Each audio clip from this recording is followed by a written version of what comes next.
Good morning. स्वागत है आपका अपने यूट्यूब चैनल विनय फिजिक्स क्लासेज में। आज मैं इंटरफेरेंस ऑफ लाइट यानी क्लास 12th के स्टूडेंट को इंटरफेरेंस ऑफ लाइट का लेक्चर नंबर 3 पढ़ाएंगे। इससे पहले हमने आपको जब लेक्चर 1 और लेक्चर 2 पढ़ाया था तो उसमें बताए थे कि मोनोक्रोमेटिक लाइट क्या होते हैं। फिर हमने बताया था कि कोहेरेंट सोर्स किसको कहते हैं। फिर बताए थे कि सुपरपोजिशन ऑफ वेव क्या है और उसके बाद इंटरफेरेंस का डेफिनेशन बताया था। बताया था कि इंटरफेरेंस 2 तरह के होते हैं, एक कंस्ट्रक्टिव इंटरफेरेंस और दूसरा डिस्ट्रक्टिव इंटरफेरेंस। 2 कोहेरेंट लाइट के वेव के सुपरपोजिशन से सामने लगे स्क्रीन के किस पॉइंट पर फॉर्म करेगा ब्राइट फ्रिंज और कहाँ बनेगा डार्क फ्रिंज, इसको मैं पॉइंट्स वाइज बता दिया था, बट उसे हमें प्रूफ करना है। यहाँ से हमें 2 लॉन्ग क्वेश्चन बोर्ड एग्जामिनेशन के लिए बड़ा इंपॉर्टेंट होता है और वो क्वेश्चन क्या है उसको मैं पहले डिस्कस करता हूँ। हिंदी इंग्लिश दोनों में क्वेश्चन बारी बारी से बोल देते हैं, चूँकि ये क्वेश्चन पूरी तरह से मैथमेटिकल है तो लिखने में तो दोनों के लिए बिल्कुल सेम ही आएगा रिजल्ट। क्वेश्चन पूछता है कि what is interference of light. What is interference of light. Find expression for find expression for condition of constructive interference and destructive interference। और इसी में सेकेंड क्वेश्चन पूछता है कि find expression for fringe width on the basis of Young's double slit experiment। Second में क्या पूछता है, on the basis of Young's double slit experiment। Young के डबल स्लिट एक्सपेरिमेंट के आधार पर कितना दूर उजाला क्षेत्र बनेगा और कितना दूर अंधेरा क्षेत्र बनेगा उसका डेरिवेशन कीजिए। हिंदी में क्वेश्चन सुन लीजिए, व्यतिकरण क्या होता है। इस घटना में बनने वाले उजाले क्षेत्र और अंधेरे क्षेत्र की चौड़ाई के लिए उजाले क्षेत्र एवं अंधेरे क्षेत्र के लिए व्यंजक प्राप्त करें। और दूसरा क्वेश्चन, यंग के द्विछिद्र प्रयोग के आधार पर यंग के द्विछिद्र प्रयोग के आधार पर उजाले क्षेत्र एवं अंधेरे क्षेत्र की चौड़ाई के लिए व्यंजक प्राप्त करें। मतलब हम ये समझाने की कोशिश कर रहे हैं कि हमारा क्वेश्चन है कि कहाँ बनेगा उजाला और कहाँ बनेगा अंधेरा, इसको प्रूफ करना है। और दूसरा क्वेश्चन होगा कितना दूर उजाला बनेगा और कितना दूर अंधेरा बनेगा। तो मैं आप लोगों को इंटरफेरेंस क्या होता है ये तो बता चुके हैं। आज हमें 2 वेव का सुपरपोजिशन कराना है। 2 वेव का क्या करना है, सुपरपोजिशन। मानते हैं लेट अस कंसीडर 2 वेव, और वो वेव कैसा है, कोहेरेंट है, मतलब समांगी है। जो 2 वेव हम कंसीडर करते हैं, मान लेते हैं कि उसमें से एक का डिस्प्लेसमेंट है y1 और y1 है कितना, तो a sine omega t। a है उस वेव का एम्पलीट्यूड, ओमेगा है उसका एंगुलर फ्रीक्वेंसी और t है टाइम। और सेकेंड वेव का जो डिस्प्लेसमेंट है वो है a sine omega t plus delta. ध्यान से सुनिए, एक सोर्स ये है, इससे ये लाइट वेव निकल रही है, दूसरा सोर्स ये है, इससे लाइट वेव निकल रही है। तो ये वेव टकराने से पहले कितना डिस्प्लेसमेंट ट्रेवल किया है y1, और यह वेव सुपरपोज करने से पहले कितना डिस्प्लेसमेंट ट्रेवल किया है y2।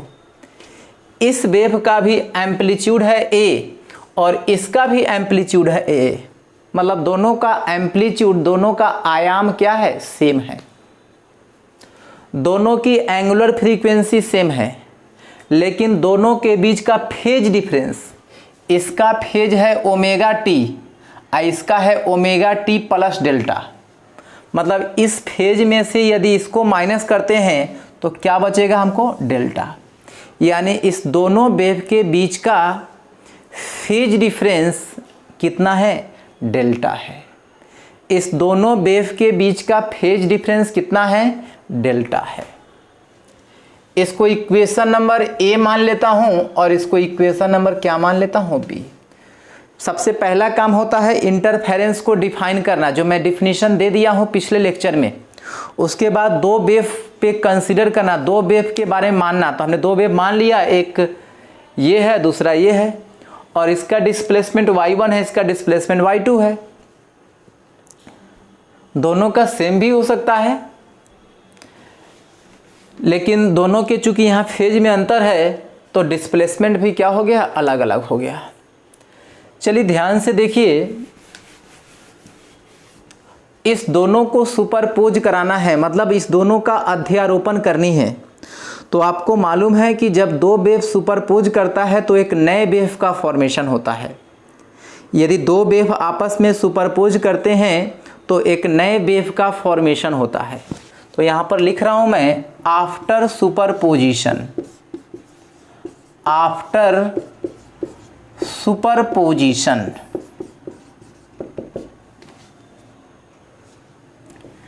इस दोनों वेव के सुपरपोजिशन के बाद जो नया वेव होगा उसका डिस्प्लेसमेंट कितना होगा, तो दोनों वेव जो आपस में सुपरपोज कर रहे हैं उसके डिस्प्लेसमेंट के सम के बराबर। सुपरपोजिशन के प्रिंसिपल में बताया था, लेकिन कहा था कि डिस्प्लेसमेंट को जोड़ते समय वेक्टर का रूल, सदिश के नियम का प्रयोग करना है। मतलब इसके ऊपर वेक्टर का साइन लगाना पड़ेगा। हाँ जी, इसके ऊपर मुझे लगाना पड़ेगा कौन साइन, वेक्टर का साइन। हालांकि यहाँ जो कंडीशन है उसमें दोनों वेव सेम डायरेक्शन में ट्रेवल कर रहा है। यहाँ जो कंडीशन है जिसमें दोनों वेव क्या है, सेम डायरेक्शन में ट्रेवल कर रहा है, और चूंकि दोनों वेव सेम डायरेक्शन में ट्रेवल कर रहा है तो ऐसे कंडीशन में हम इसको सिंपल भी जोड़ देंगे तो काम चलेगा।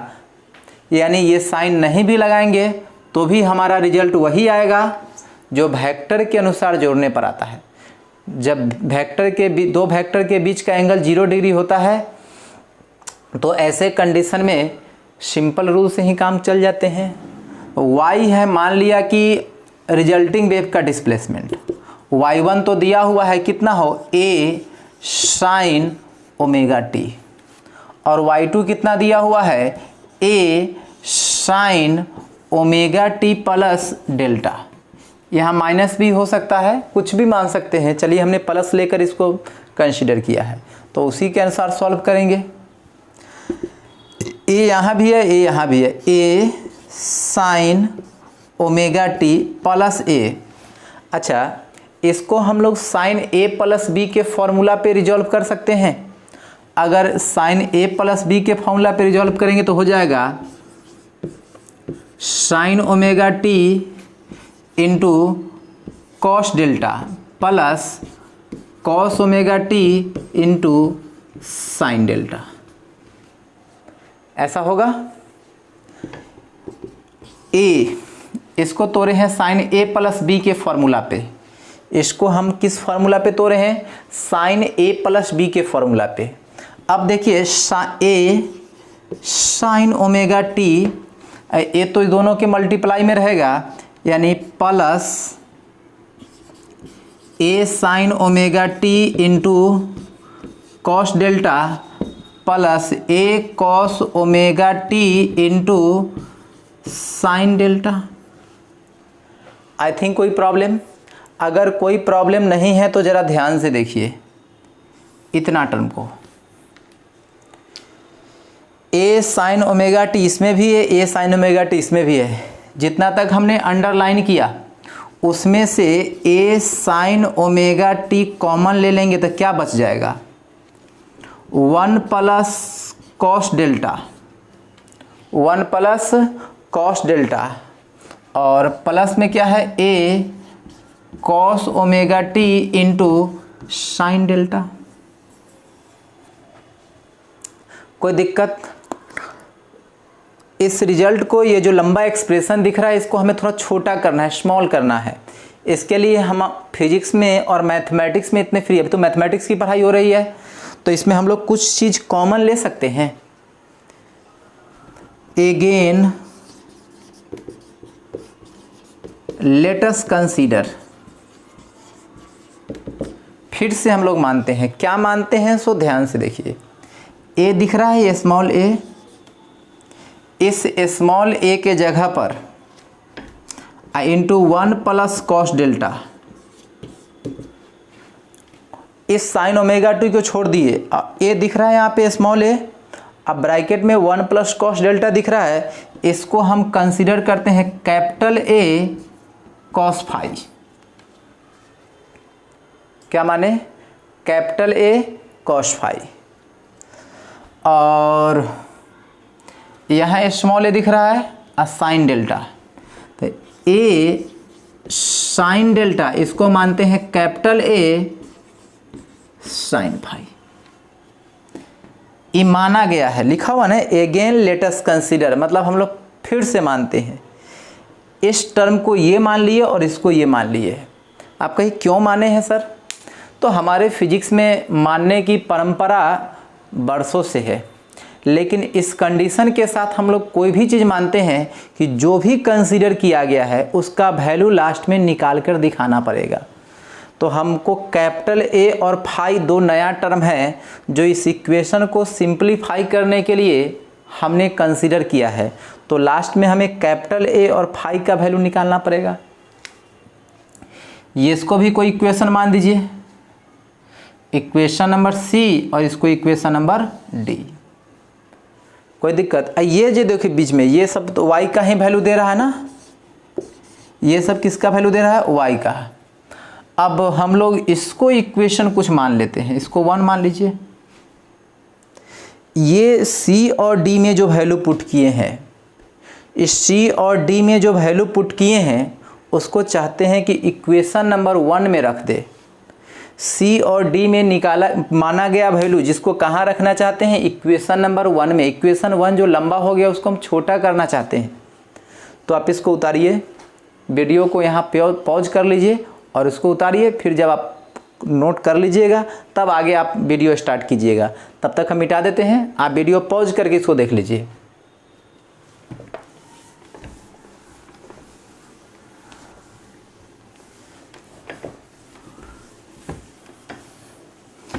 क्या रखना है, C और D में जो वैल्यू है उसको कहाँ रखना है, इक्वेशन नंबर 1 में।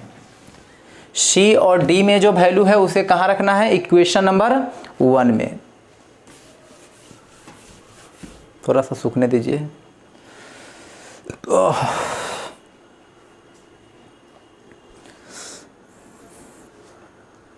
समझ में आ रहा है ना? बिल्कुल आराम से। ये इंपॉर्टेंट लॉन्ग क्वेश्चन है, 5 मार्क्स 5 नंबर का ये क्वेश्चन है। इंटरफेरेंस का यानी वेव ऑप्टिक्स के इंटरफेरेंस का ये 5 नंबर का क्वेश्चन है।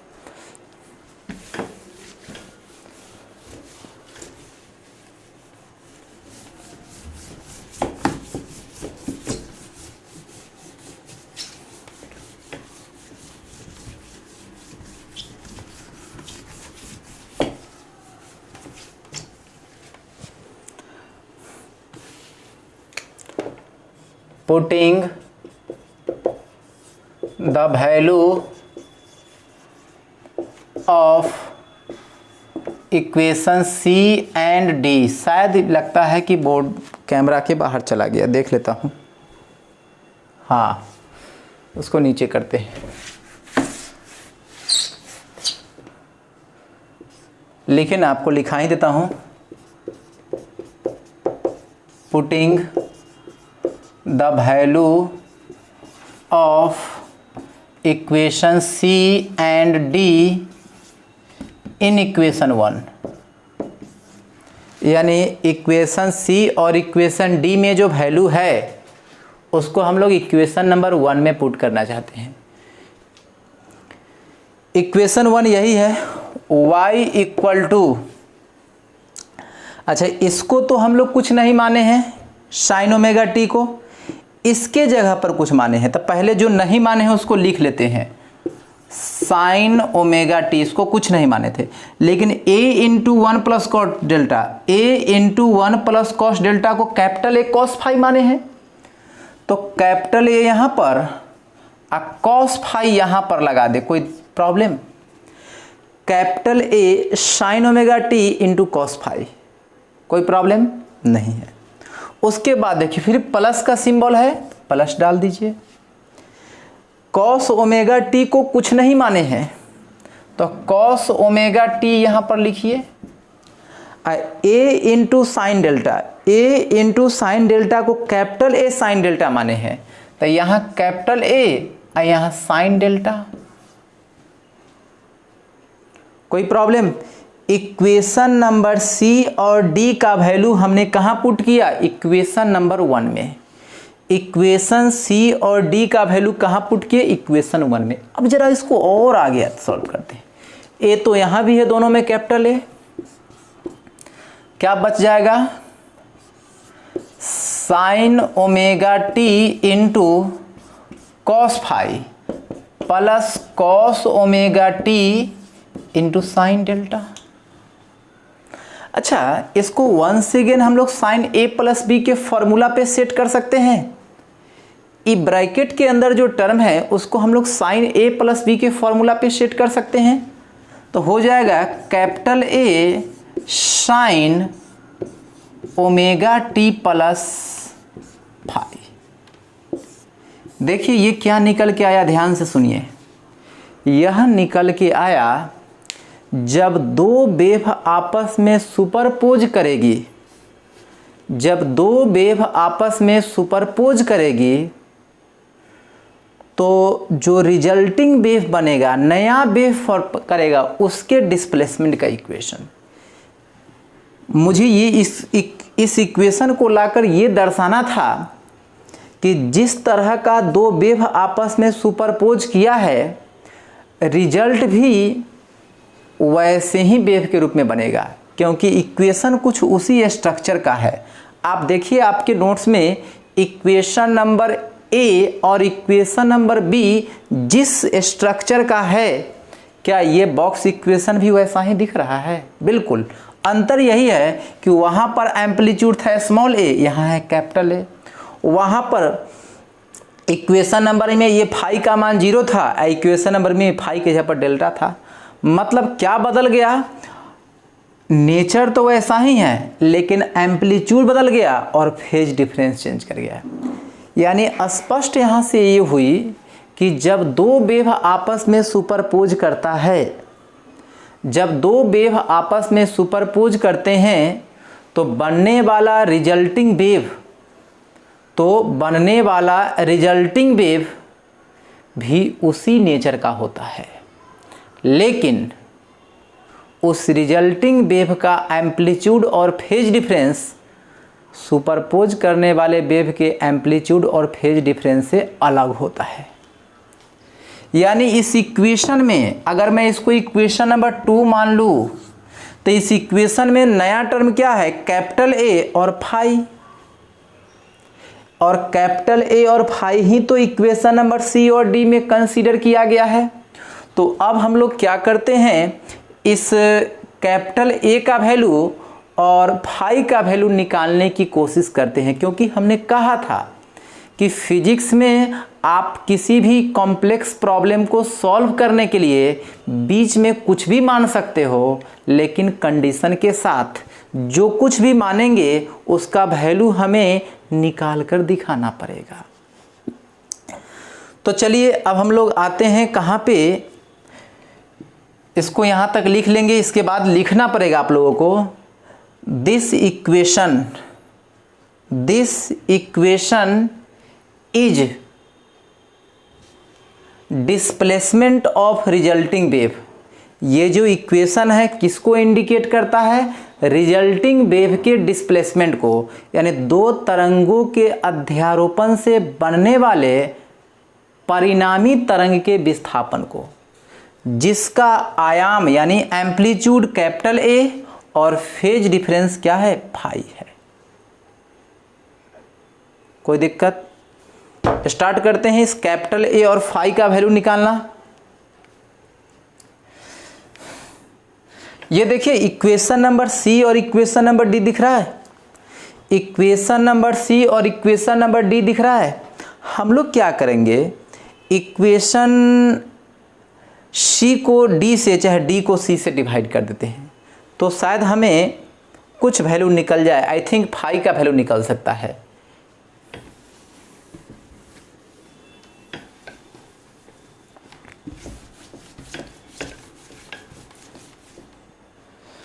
एक सूखा कपड़ा भी चाहिए।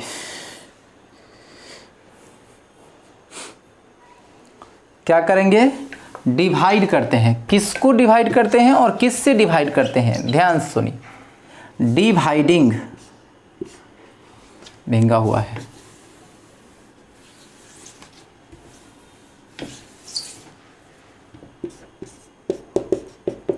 Dividing equation D by equation C. जो इक्वेशन डी यहाँ पे दिख रहा है, इसको हमें डिवाइड करना है इक्वेशन सी से। तो देखिए ध्यान से, मैं इस RHS को RHS से, LHS को LHS से डिवाइड करता हूँ। पहले इसी को लिखते हैं, चूंकि कैपिटल ए का वैल्यू निकालना है। तो a sine phi by a cos phi महंगा हुआ है। ए कॉस फाई, इसको इससे डिवाइड कर दिया। अब इसको इससे डिवाइड करेंगे तो equal A sine delta divided by A 1 plus cos delta. तो ए से ए कैंसिल, इसको हटाइए। हालांकि अभी जरूरत है इसका, लेकिन sine phi by cos phi क्या होता है? Tan phi. इस ए से कैंसिल, यानी sine delta by 1 plus cos delta. देखिए क्वेश्चन जब हमने कंसीडर किया था दो वेव पर, तो शुरुआत में पहला वेव का डिस्प्लेसमेंट y1 और दूसरे का डिस्प्लेसमेंट y2 माने थे, यानी वह एक तरह से क्वेश्चन का पार्ट है। उसमें डेल्टा का मान अगर आपको मालूम रहेगा, यानी सुपरपोज करने वाले वेव के बीच फेज डिफरेंस मालूम रहेगा, तो रिजल्टिंग वेव का फेज डिफरेंस बता सकते हो। डेल्टा का मान मालूम रहेगा तो फाई का वैल्यू कैलकुलेट कर सकते हो। ये फॉर्मूला हो गया जहां से हम लोग रिजल्टिंग वेव का क्या निकाल सकते हैं? Phase difference. अब हमको निकालना है इस कैपिटल ए का वैल्यू। अब हमें किसका वैल्यू निकालना है? कैपिटल ए का वैल्यू, यानी रिजल्टिंग वेव का एम्पलीट्यूड। तो इसको लिख लीजिएगा, वीडियो पॉज करके यहाँ से लिखिए, फिर आपको हम आगे रिजल्टिंग वेव का एम्पलीट्यूड भी बता रहे हैं।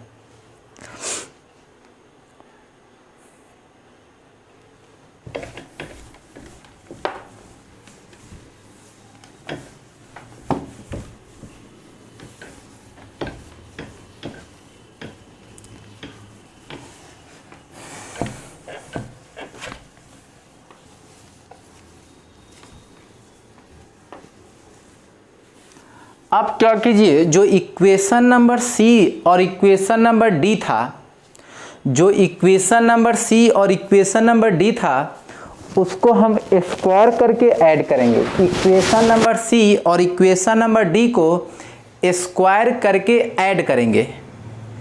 इक्वेशन नंबर सी और इक्वेशन नंबर डी को स्क्वायर करके ऐड करेंगे। यानी हम लोग लिख रहे हैं squaring and adding, squaring and adding equation C and D.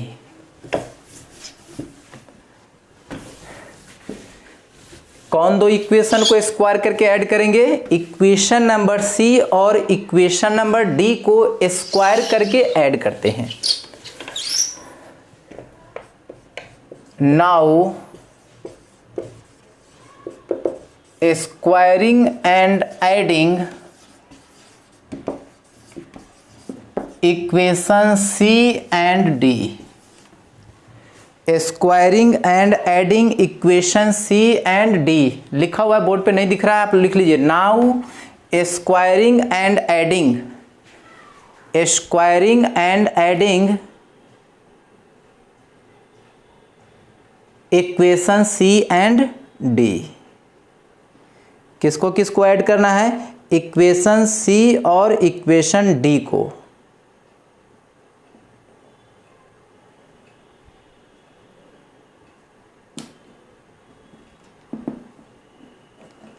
अब आ गया होगा।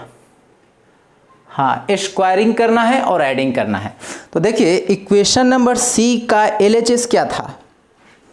इक्वेशन नंबर सी का एलएचएस था a into 1 plus cos delta. a into 1 plus cos delta, इसका स्क्वायर करना है।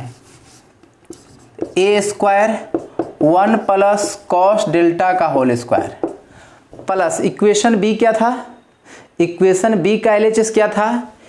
a साइन डेल्टा था, a square sine square delta. Equation C के एलएचएस का स्क्वायर और इक्वेशन डी के एलएचएस का स्क्वायर। अब हम लोग क्या करते हैं? इक्वेशन सी के आरएचएस का स्क्वायर। इक्वेशन सी का RHS a square cos square phi plus A square sine square phi.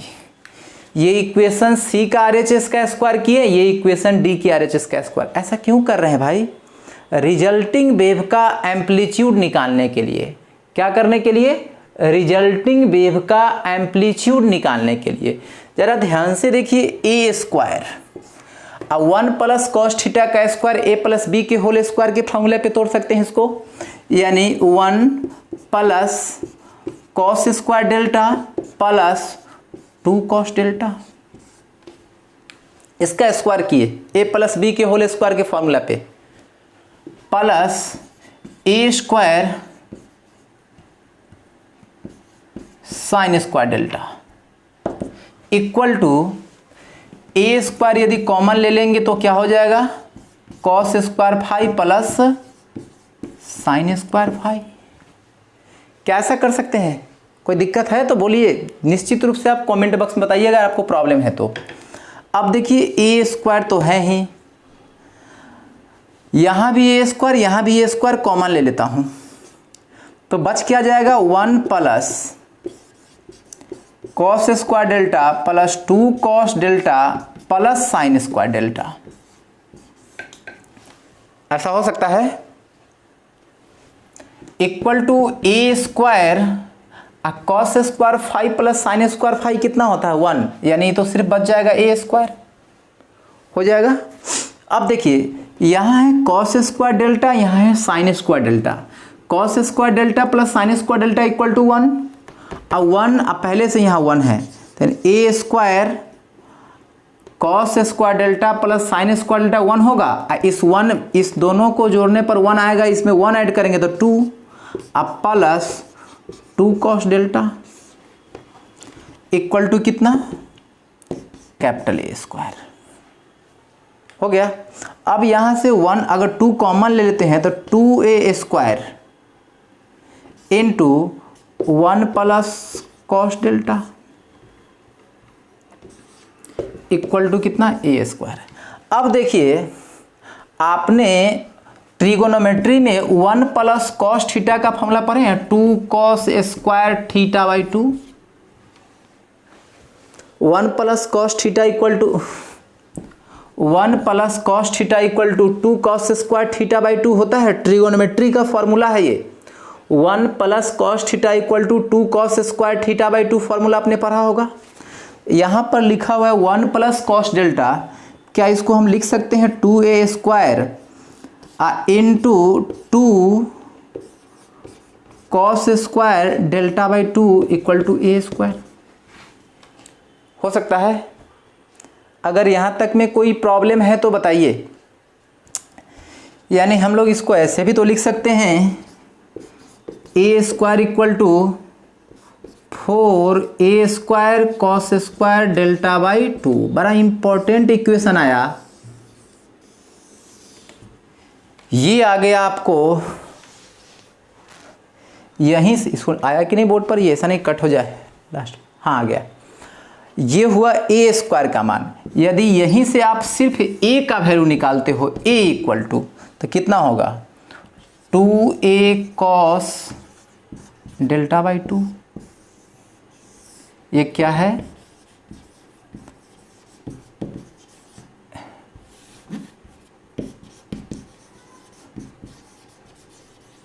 Amplitude of कौन वेव, रिजल्टिंग वेव। देखिए अभी तक हमने क्या क्या प्रूफ किया। हमारा क्वेश्चन जो है उस क्वेश्चन की तरफ अभी हम गए भी नहीं है। क्वेश्चन हमारा था कि दो कोहेरेंट वेव के सुपरपोजिशन से, दो कोहेरेंट वेव के सुपरपोजिशन से सामने लगे स्क्रीन के किस पॉइंट पर बनेगा ब्राइट फ्रिंज और किस पॉइंट पर बनेगा डार्क फ्रिंज। इसके लिए हमें कंडीशन प्रूफ करना था। तो हमने दो वेव कंसीडर कर लिया, दो तरंग विचार कर लिए, दोनों का डिस्प्लेसमेंट मान लिया, एक का y1 y2 दूसरे का, एक का y1 दूसरे का y2, और दोनों को सुपरपोज कराया। सुपरपोज करके नया वेव फॉर्म किए, जिस नए वेव का डिस्प्लेसमेंट निकाले, लेकिन नए वेव के डिस्प्लेसमेंट का एम्पलीट्यूड और फेज डिफरेंस सुपरपोज करने वाले वेव के एम्पलीट्यूड और फेज डिफरेंस से अलग आया। तो जो रिजल्ट आया था नया वेव का फेज डिफरेंस और नया वेव का एम्पलीट्यूड, वो हमने डिराइव कर लिया। अब ये एक ऐसे स्टॉपेज पर हम लोग आ चुके हैं जिस स्टॉपेज से हम दोनों कंडीशन को आसानी से प्रूव कर सकते हैं। हम लोग एक ऐसे स्टॉपेज पर आ चुके हैं जहां से दोनों कंडीशंस को बारी बारी से हम लोग क्या कर सकते हैं, प्रूव कर सकते हैं। और आते हैं उसके तरफ, क्या क्या कंडीशन है, मिटा दो इसको, यहां तक लिख लेंगे। कंडीशन फॉर ब्राइट फ्रिंज, मतलब कहाँ बनेगा ब्राइट फ्रिंज, ये बताना है हमको। मिटा दो सबको, ये बड़ा इंपॉर्टेंट हुआ।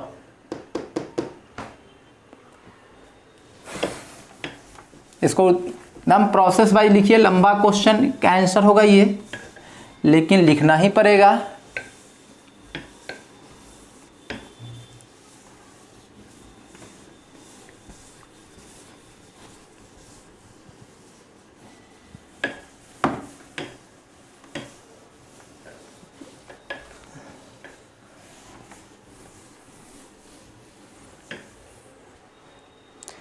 देखिए क्लास 9th 10th और 11th के बैचेज भी चल रहे हैं। क्लास 9th 10th और 11th के बैच भी चल रहे हैं। तो आप के संपर्क में जो भी बच्चे होंगे 9th 10th और 11th के, उनको भी बता देंगे।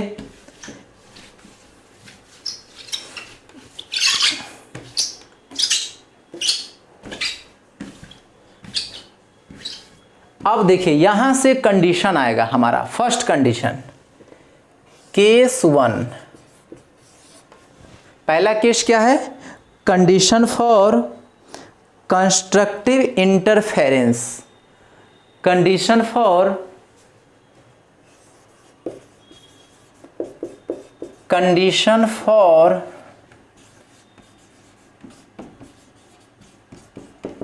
Constructive interference.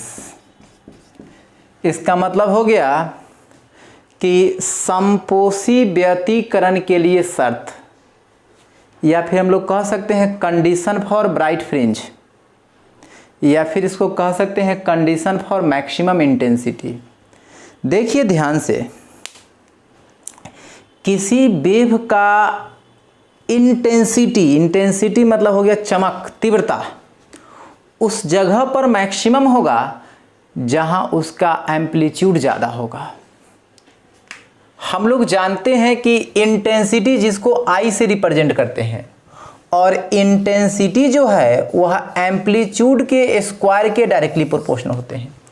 हमने इसको इसलिए रख लिया क्योंकि इसी इक्वेशन से हमारा आगे का काम बनेगा।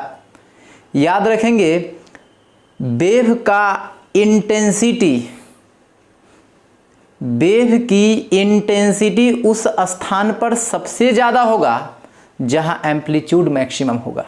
और एक रिलेशन है एम्पलीट्यूड और इंटेंसिटी में कि intensity is directly proportional to square of amplitude. प्रकाश की जो तीव्रता है वह आयाम के वर्ग के समानुपाती होते हैं। यानी इंटेंसिटी कंस्ट्रक्टिव इंटरफेरेंस का मतलब हो गया समपोषी व्यतिकरण के लिए शर्त, यानी I का मान मैक्सिमम। तो भाई I का मान मैक्सिमम वहीं पर होगा जहां A स्क्वायर का मान मैक्सिमम होगा। नहीं समझ में आया? वेव की रिजल्टिंग वेव का इंटेंसिटी उसी जगह पर मैक्सिमम होगा। रिजल्टिंग वेव का इंटेंसिटी I किसको रिप्रेजेंट करता है भाई? इंटेंसिटी को। इंटेंसिटी को हिंदी में कहते हैं तीव्रता। इंटेंसिटी उसी जगह पर मैक्सिमम होगा जहां पर एम्पलीट्यूड का स्क्वायर मैक्सिमम होगा। और एम्पलीट्यूड का स्क्वायर यहां फॉर्मूला लिखा हुआ है 4a square cos square delta by 2 का मान मैक्सिमम। इसमें ध्यान से देखिए 4 तो कांस्टेंट है, 4 तो एक संख्या है ना, और नंबर काउंटिंग नंबर तो कांस्टेंट होते हैं। और दो वेव जो आपस में सुपरपोज कर रहा है उसका एम्पलीट्यूड भी कांस्टेंट। अगर एम्पलीट्यूड कांस्टेंट है तब ना उसको नाम होगा कोहेरेंट वेव। नहीं समझ में आया? यानी जो दो वेव आपस में सुपरपोज कर रहा है उसमें एम्पलीट्यूड चेंज करने वाला नहीं है। चूंकि 4a स्क्वायर कैसा है? कांस्टेंट है। तो इस टर्म का मान मैक्सिमम तब होगा जब इसका वैल्यू मैक्सिमम होगा। ध्यान से सुनिए 4a square cos square delta by 2 का वैल्यू मैक्सिमम तब होगा जब कॉस स्क्वायर डेल्टा बाई 2 का मान मैक्सिमम हो, क्योंकि ये तो कांस्टेंट है।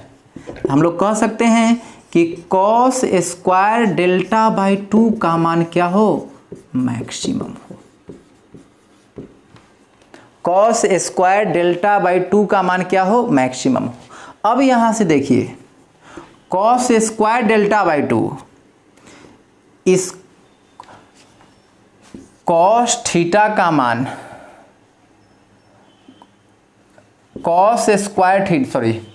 कॉस थीटा का मान मैक्सिमम तब ना होगा जब कॉस थीटा का मान या तो मैक्सिमम हो या मिनिमम हो। यानी +1 कॉस थीटा का मैक्सिमम वैल्यू हो, कॉस स्क्वायर थीटा का मैक्सिमम वैल्यू होता कितना है? 1। इस कंडीशन में कॉस थीटा का मान या तो +1 होगा नहीं तो -1 होगा, क्योंकि कॉस थीटा का मान -1 होगा तो स्क्वायर करेंगे तो +1, कॉस थीटा का मान +1 होगा तो भी स्क्वायर करेंगे तो +1। यानी कॉस स्क्वायर डेल्टा बाई 2 का मान, कॉस स्क्वायर डेल्टा बाई 2 का मैक्सिमम वैल्यू कितना होगा? 1। इस कंडीशन में कॉस डेल्टा बाई 2 का मान कितना होगा? +-1 नहीं होगा। कॉस डेल्टा बाई 2 का वैल्यू कितना होना चाहिए? या तो +1 रहे या नहीं तो -1, क्योंकि कॉस डेल्टा बाई 2 का मान -1 रहेगा तो स्क्वायर करेंगे तो +1 हो जाएगा। अब ध्यान से देखिए, हमने आपको जरा वो चैप्टर याद कराते हैं क्लास 11th का सिंपल हार्मोनिक मोशन। उसमें कोऑर्डिनेट में बताए थे, इंक थोड़ा भर लेते हैं।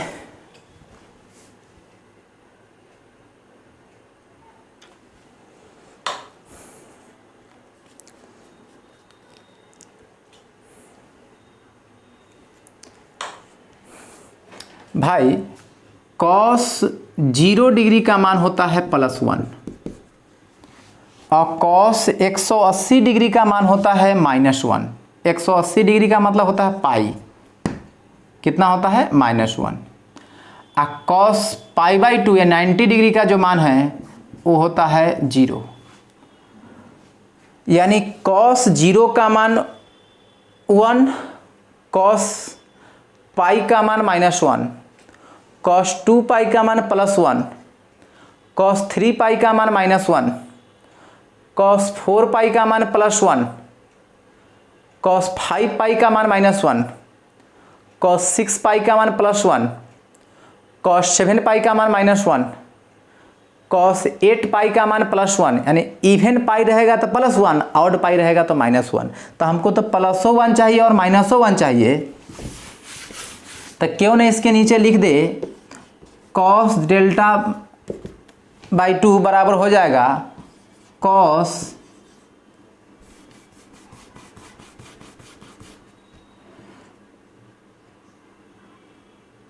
n पाई, वेयर n बराबर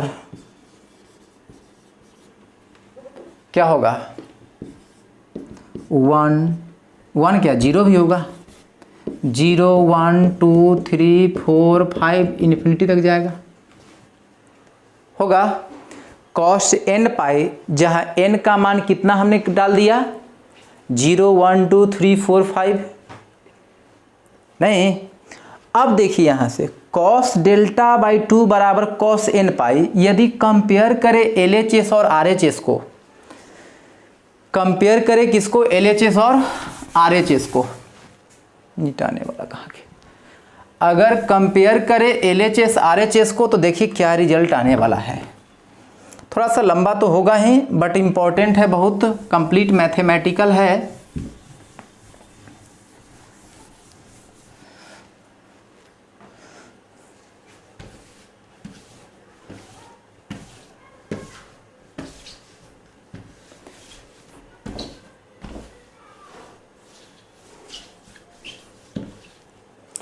कॉस डेल्टा बाई 2, ये 2 लिखा हुआ है भाई में, बराबर कॉस n पाई, तो हम लिख सकते हैं यहाँ से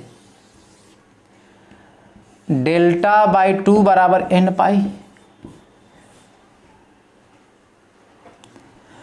तो डेल्टा बराबर कितना हो जाएगा 2n पाई, डेल्टा बराबर क्या हो गया 2n पाई। डेल्टा है क्या भाई, जो दो वेव आपस में सुपरपोज किया था, जो दो वेव आपस में सुपरपोज किया था उसके बीच का फेज डिफरेंस। n का मान तो हम बता ही दिए हैं, इफ n बराबर 0, n का सबसे कम से कम मान कितना 0, तो डेल्टा बराबर कितना होगा 0। यानी दो वेव के सुपरपोजिशन से उस जगह पर ब्राइट फ्रिंज फॉर्म करेगा जहां दोनों वेव के बीच का फेज डिफरेंस 0 होगा। n का मान उससे ज़्यादा कितना हो सकता है 1, यानी n का मान यहाँ 1 रखते हैं। इफ n बराबर 1 तो डेल्टा इक्वल टू कितना हो जाएगा 2 पाई। यानी पहला उजाला क्षेत्र वहाँ बनेगा जहाँ फेज डिफरेंस 0 है और दूसरा उजाला क्षेत्र वहाँ बनेगा जहाँ फेज डिफरेंस 2 पाई है। उसी तरह से ये मिटा देना, इसको आप लिख लीजिए। फिर अगर हम लोग n का मान 1 के बाद 2 डालते हैं 2, तो यहाँ अगर 2 डालते हैं तो 2 2 जा 4, यानी डेल्टा बराबर क्या हो जाएगा 4 पाई। ऐसे ही करते करते आपको क्या रिजल्ट आएगा कि दो वेव के सुपरपोजिशन से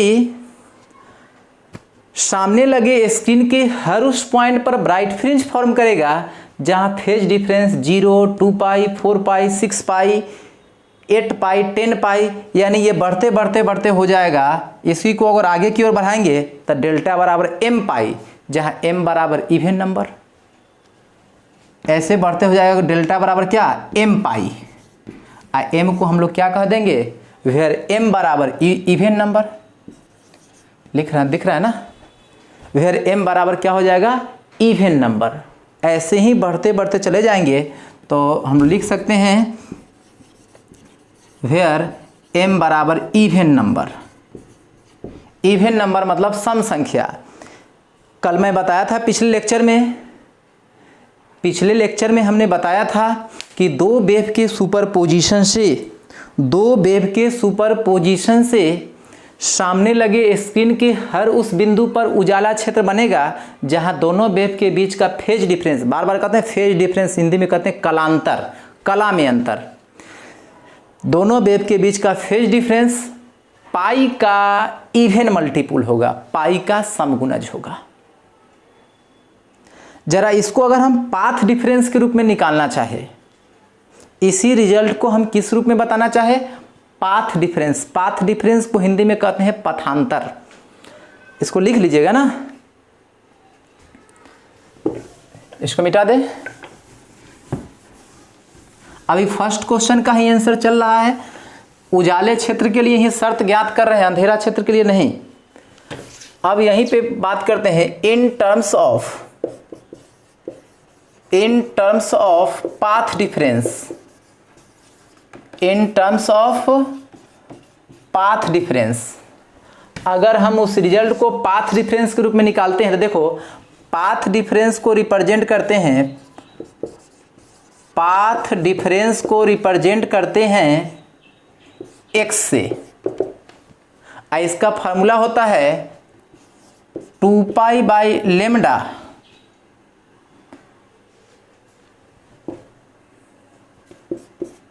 नहीं, फेज डिफरेंस इक्वल टू होता है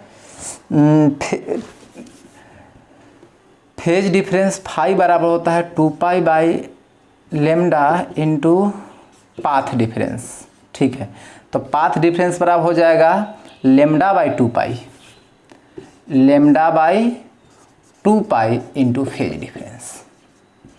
ये फार्मूला याद कीजिए। फेज डिफरेंस को हम लोग रिप्रेजेंट क्या किससे किए हैं, डेल्टा से। पाथ डिफरेंस, जिसको पाथ डिफरेंस को हिंदी में कहते हैं पथांतर, और फेज डिफरेंस को कहते हैं कालांतर। तो पथांतर बराबर होता है लेमडा बाई 2 पाई इंटू कालांतर, लेमडा बाई 2 पाई इंटू कालांतर। तो हमको निकालना है x का मान, तो lambda by 2 pi, lambda by 2 पाई। और अभी अभी यहाँ डेल्टा बराबर क्या लिखे हुए थे, डेल्टा बराबर जो जनरल फार्मूला यहाँ बॉक्स में था वो था 2n पाई था ना। जो जनरल फार्मूला निकाले थे कितना था, 2n पाई, 2n पाई। तो देखिए ये 2 पाई से 2 पाई कैंसिल, तो x बराबर क्या हो जाएगा, n लेमडा। ये पाथ डिफरेंस का जनरल फार्मूला आया। अब हम लोग जैसे यहाँ पर n का मान बारी बारी से पुट किए थे, जैसे n का मान बारी बारी से पुट किए तो स्पेशल रिजल्ट निकाले थे, उसी तरीके से यहाँ भी वही काम करेंगे। इसको मिटा देते हैं, ये पहले का है।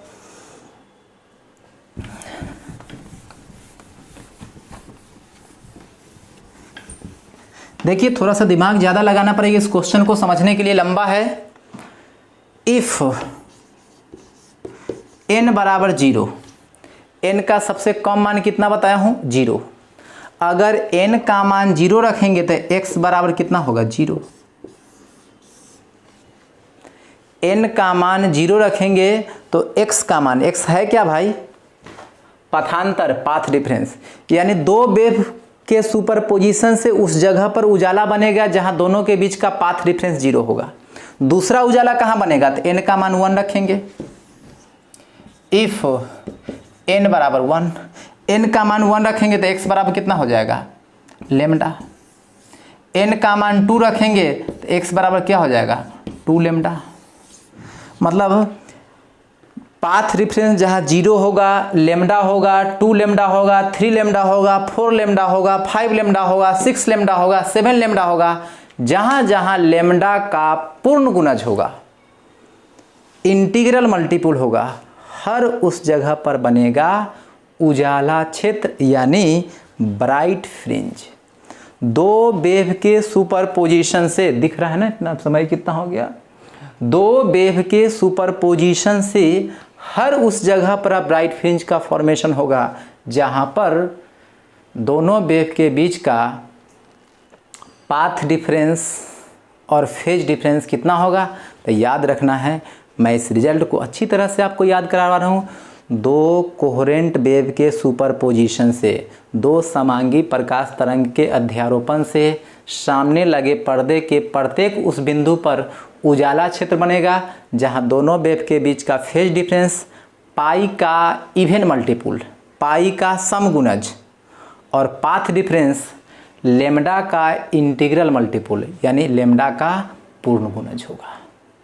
एक और कंडीशन इसमें बच गया कि अंधेरा क्षेत्र कहाँ बनेगा, डार्क फ्रिंज कहाँ फॉर्म करेगा। तो अगले कंडीशन में यानी नेक्स्ट केसेज में हम लोग आपको डार्क फ्रिंज के लिए डेरिवेशन करेंगे। समझ में आया? यहीं पर इस वीडियो को स्टॉप करते हैं, चूँकि 50 मिनट का हो गया है, अपलोड करने में भी दिक्कत होती है। अगले कंडीशन है जो सेकेंड केस हम पढ़ाएंगे, अभी सेकेंड क्वेश्चन नहीं, फर्स्ट क्वेश्चन का सेकेंड केस पढ़ाएंगे। डार्क फ्रिंज कहाँ बनेगा, अंधेरा क्षेत्र कहाँ बनेगा, उसके लिए हमें फॉर्मूला का डेरिवेशन करना है। Thank you.